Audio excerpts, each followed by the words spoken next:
जय भीम साथियों।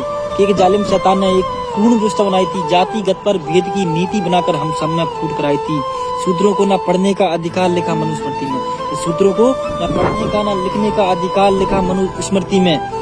हाँ साथियों, 25 दिसंबर सन 1927 को बाबा साहब ने तमाम संघर्षों के बाद महाराष्ट्र के कोलाबा जिले में, वर्तमान में रायगढ़ के अंदर एक ऐसा विधान जिसमें शूद्रों को न पढ़ने का न लिखने का अधिकार नहीं था साथियों। जिस तालाब में पशु पानी पी सकते थे, हमें पानी पीने का अधिकार नहीं था साथियों। हमें पानी पीने का अधिकार नहीं था। सुबह से हम घर से बाहर निकलने का भी अधिकार नहीं था साथियों। सुबह से हम घर से बाहर निकलने का, गले में हांडी और पीछे झाड़ू हुआ करता था साथियों। गले में हांडी और पीछे झाड़ू हुआ करता था साथियों।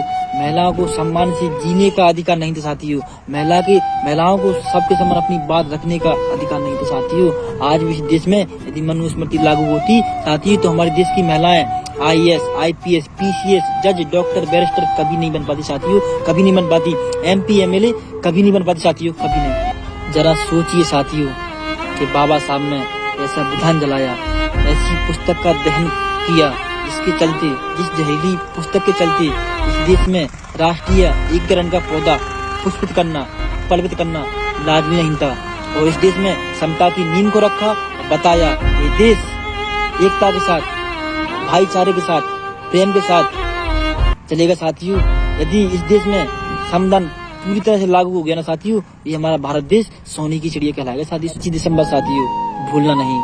अपनी अपनी गली में, मोहल्लों में, अपनी अपनी परिवार के साथ, अपने अपने संगठनों के साथ ये मनुस्मृति दहन कीजिए साथियों। और आप सभी लोगों को मनुस्मृति दहन की हार्दिक शुभकामनाएं, मंगल कामनाएं। जय भीम साथियों, जय भीम।